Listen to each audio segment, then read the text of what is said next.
Au siège imposant de Translog, l'une des plus grandes entreprises de logistique de São Paulo, l'atmosphère était toujours tendue, non pas à cause du travail en lui-même, mais à cause de la présence constante du propriétaire, le millionnaire Marcelo Azevedo.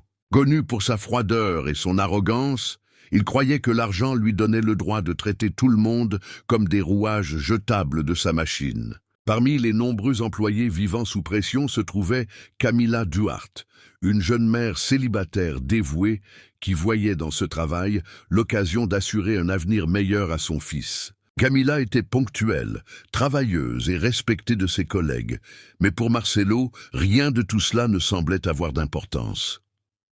Un lundi matin, la routine fut cruellement perturbée. Marcelo entra dans la zone administrative d'un pas décidé, regardant autour de lui comme un roi inspectant son royaume. Il remarqua une petite erreur dans un rapport, un détail insignifiant, facile à corriger. Mais au lieu de prendre Camila à part, il décida de la dénoncer devant tout le monde. D'une voix forte et sarcastique, Marcelo la pointa du doigt, l'accusant d'incompétence, la qualifiant de poids mort.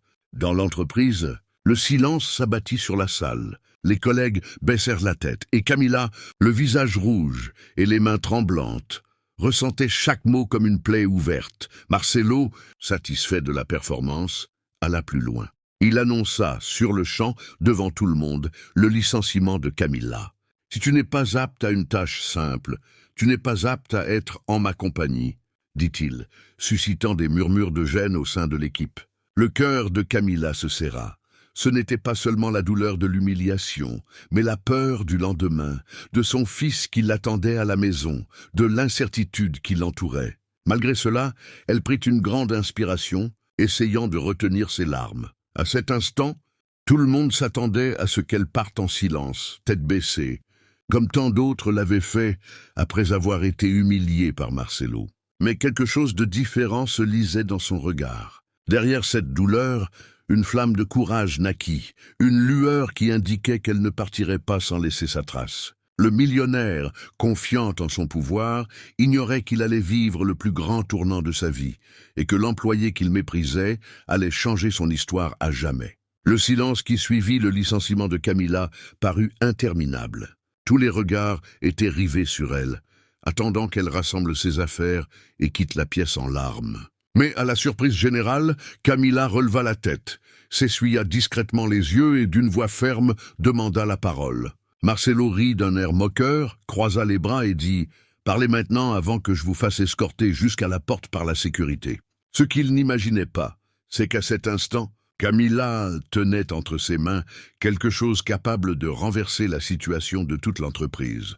Prenant une grande inspiration, elle sortit des documents qu'elle conservait depuis des mois. « Avant de partir, je crois que tout le monde ici mérite de savoir qui est vraiment M. Marcelo Azevedo. » dit-elle en brandissant fermement les papiers. Son ton n'était pas celui de la vengeance, mais celui de la justice. Marcelo tenta de l'interrompre, mais il était trop tard. Ses collègues, jusque-là intimidés, étaient maintenant attentifs, impatients d'entendre chaque mot. Camila commença à raconter comment elle avait découvert que de faux rapports étaient envoyés à des clients importants pour dissimuler de graves failles dans la logistique de l'entreprise.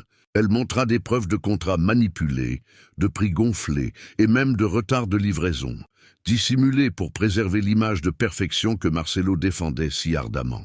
À chaque phrase, les murmures s'amplifiaient et les regards se posaient de plus en plus sur le millionnaire. Lui qui semblait intouchable quelques minutes auparavant, était maintenant pris de sueur froide et regardait autour de lui sans trouver aucun soutien, même auprès de ses propres dirigeants.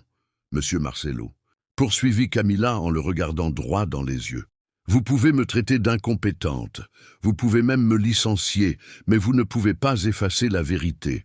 Aujourd'hui, tout le monde sait que la honte n'est pas la mienne, elle est la vôtre. Le choc fut immédiat. Certains employés se levèrent, d'autres filmèrent la scène avec leur téléphone portable. L'atmosphère, autrefois dominée par la peur, vibrait désormais de courage et d'indignation. Marcelo tenta de réagir en criant que tout cela n'était que mensonge, mais sa voix n'avait plus de poids. Son masque d'autorité tomba et, aux yeux de tous, il redevint un homme ordinaire, acculé, honteux et sans issue. Camilla, quant à elle, n'avait plus besoin de dire quoi que ce soit. Ses actes avaient plus de poids que ses paroles.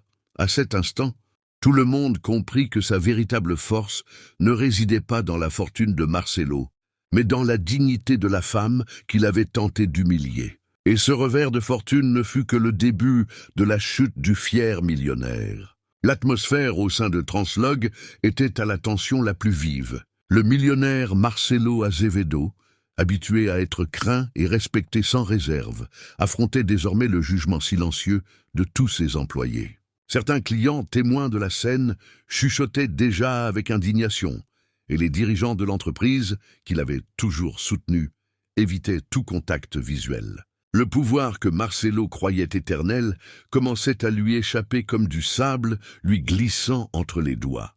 Camilla, debout devant tout le monde, n'avait pas besoin d'ajouter quoi que ce soit. Son courage avait déjà révélé l'essentiel. Ce qui semblait être une simple réunion de routine s'était transformé en un spectacle de vérité et de justice. Des employés, jusque-là intimidés, ont commencé à s'exprimer, racontant des abus, des promesses non tenues et des injustices subies au fil des ans.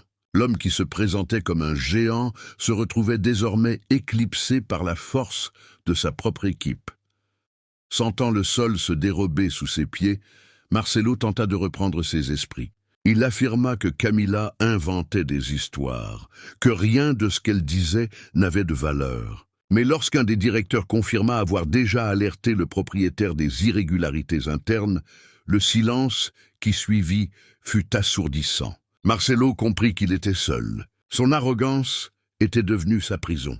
Camilla rassembla calmement ses documents et dit « Je n'étais pas obligé de faire ça, mais un vrai leader n'humilie pas. Un leader inspire. J'espère qu'un jour, vous comprendrez cela. » Ces mots furent comme une flèche bien placée, transperçant le masque de pouvoir de Marcelo. Elle se dirigea ensuite vers la porte, non pas cette fois en vaincue, mais en victorieuse, ayant montré à tous que la dignité n'a pas de prix. À partir de ce jour, Marcelo porta la marque de la honte. Son image auprès de son équipe ne serait plus jamais la même. Les clients commencèrent à remettre en question leur contrat et les directeurs à remettre en question son leadership. Camilla, bien que sans emploi, en sortit renforcée. Elle devint un symbole de courage, dont on se souviendra non pas pour son licenciement abusif, mais pour sa force à affronter le pouvoir et à révéler la vérité. Au final, la leçon était claire. Ceux qui humilient les autres seront tôt ou tard humiliés eux-mêmes. Et ceux qui tiennent bon, même dans la douleur, en sortiront toujours plus forts. C'était l'histoire du jour. Indiquez votre ville dans les commentaires ci-dessous. J'aimerais savoir d'où vous nous suivez. Et si vous n'êtes pas encore abonné à la chaîne, abonnez-vous dès maintenant et partagez cette vidéo. À bientôt pour la prochaine vidéo.